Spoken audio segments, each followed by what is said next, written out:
우리가 그동안 살펴본 히브리서 11장은 믿음의 장으로 믿음의 핵심 가치를 가지고 산 믿음의 거인들의 다양한 모습을 가르쳐 주었습니다.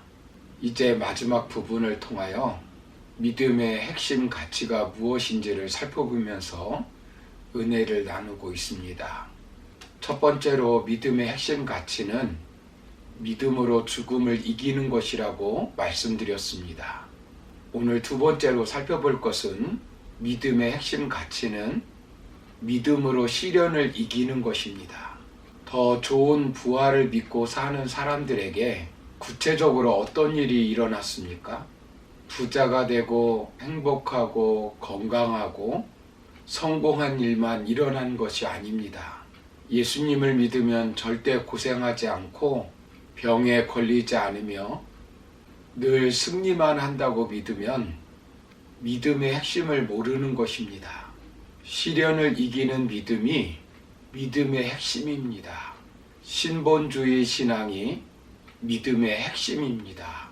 신본주의 신앙을 가진 사람들은 어떤 위기와 고난이 다가온다 할지라도 인내하며 그 시련을 믿음으로 이기는 것입니다. 나 중심의 신앙이 아니라 하나님 중심의 신앙으로 살아가는 것입니다. 믿음 때문에 고통당하는 것을 피하지 않습니다. 이익이 없어도 편함이 없어도 기쁨이 없어도 믿음으로 그 길을 가는 것이 믿음의 핵심입니다. 본문 36절을 보시면 또 어떤 이들은 조롱과 채찍질 뿐 아니라 결박과 옥에 갇히는 시련도 받았으며 라고 말씀합니다. 조롱당하고 채찍질 당하는 사람은 누구이겠습니까? 예레미야 선지자는 말씀만 충성되이 증거한다는 이유 때문에 제사장 임멜의 아들인 바스훌에게 매를 맞았습니다. 많은 사람들의 조롱을 받았습니다. 사도들은 새 술에 취한 자로 오해받았습니다. 바울은 연병 같은 놈으로 미친 사람으로 취급받았습니다. 수많은 굶주림, 목마름, 매맞음, 헐벗음이 계속되었습니다. 결박과 옥에 갇히는 시험도 당했다고 말씀합니다. 예레미야가 그랬습니다. 베드로가 그러하고 사도 바울이 그러했습니다. 본문 37절을 보시면 돌로 치는 것과 톱으로 켜는 것과 시험과 칼로 죽임을 당하고 양과 염소의 가죽을 입고 유리하여 궁핍과 환난과 학대를 받았으니라고 말씀합니다. 선지자 스가랴는 하나님의 진실을 말하다가 여호와의 전에서 백성들이 던지는 돌에 맞아 죽었습니다. 나봇은 조상 전례에 유업인 포도원을 지키려고 하다가 왕과 백성이 함께 던지는 돌에 맞아 죽었습니다. 스데반 집사는 예수를 증거하다가 동족인이 던지는 돌에 맞아 죽었습니다. 유대인의 전통에 의하면 이사야 선지자는 므낫세 왕에 의해 나무로 만든 톱에 그 몸이 두 동강이로 쪼개어져 죽었다고 합니다. 이사야는 므낫세 왕의 우상 숭배 강요에 불복하고 오히려 그 죄를 책망했기 때문이라고 합니다. 이세벨은 그의 칼로 수많은 선지자들을 죽였습니다. 예레미야 시대 우리야도 그렇게 죽임을 당한 바 되었습니다. 신약 시대 야고보도 칼로 죽임을 당하였습니다.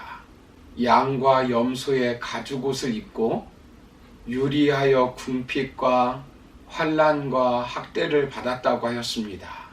엘리야도 그렇고 엘리사도 그러했고 세례 요한도 그러했습니다.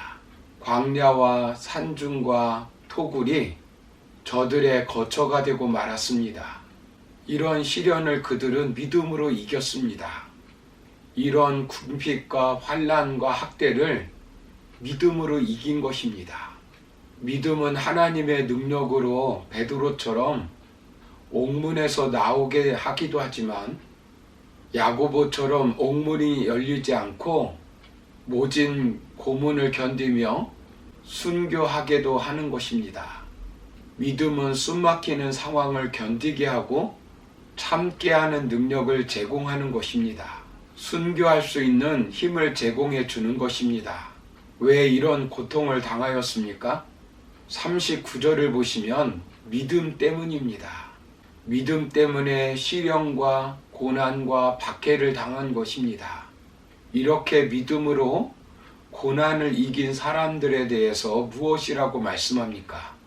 본문 38절을 보시면 이런 사람은 세상이 감당하지 못하느니라. 그들이 광야와 산과 동굴과 토굴에 유리하였느니라 라고 말씀합니다. 현대인의 성경을 보면 세상은 그들에게 아무 가치가 없었습니다. 그래서 그들은 광야와 산과 동굴과 땅굴을 찾아다니며 지냈습니다 라고 번역하고 있습니다. 이 사람들은 생태학적으로 본질적으로 이 세상이 저들에게 적합하지 못한 장소가 되고 말았다는 것입니다. 잠시 머무는 세상에 특별한 가치를 부여하지 않았고 집착하지도 않았으며 마치 불편한 자리처럼 생각했다는 것입니다. 물론 세상을 소홀히 했다는 말은 아닙니다.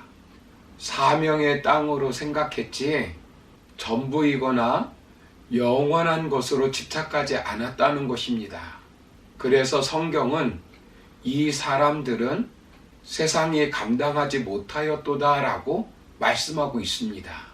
히브리서를 받았던 초대 교인들도 악형을 받았고 조롱을 당하였습니다. 온몸이 녹초가 되는 채찍질을 당하였습니다. 결박을 당하고 옥에 갇히는 시험을 당했습니다. 돌로 맞고 톱으로 켜는 고통을 당했으며 칼에 목이 잘리는 죽임을 당했습니다. 이런 시련의 문제를 무엇으로 이길 수 있겠습니까? 믿음밖에 없습니다. 믿음으로 고난을 피하는 것이 아니라 고난을 감당하는 것입니다. 십자가를 지고 그 고난을 믿음으로 인내하며 마침내 승리하는 것입니다. 예수님을 생각해 보십시오. 예수님을 조롱하던 자들은 네가 메시아이거든 십자가에서 내려오라고 소리쳤습니다. 예수님께서 원하셨다면 십자가를 부수고 내려와 자신을 핍박하는 자들을 심판하실 수도 있었습니다. 그러나 주님은 무력한 자처럼 십자가에서 고통당하며 죽어가셨습니다. 예수님은 예수님의 제자가 되려면 자기 십자가를 지고 예수님을 따르라고 말씀하셨습니다. 믿음은 주님의 십자가를 지고 따르는 것입니다. 주님을 위해 고난을 당하는 것을 영광으로 생각하는 것입니다. 초대교회 성도들은 순교일을 생일로 지킬 정도로 그만큼 주님을 위해 고난받는 것을 영광으로 생각하였습니다. 사랑하는 성도 여러분, 주님을 위한 고난을 기쁨과 영광으로 감당하는 사람들은 세상 사람들이 감당하지 못하는 것입니다. 이 세상이 전부가 아닙니다. 영원한 나라가 있기 때문에 무식하고 무지하고 어리석은 것 같지만 주님을 위한 고난을 마땅히 여기고 사는 것입니다. 결국 이런 사람들이 세상을 변화시키는 것입니다. 그러므로 어떤 고난과 역경을 당한다 할지라도 예수님을 바라보고 믿음으로 인내하며 승리하는 저와 여러분 다 되기를 주님의 이름으로 축원합니다. 감사합니다.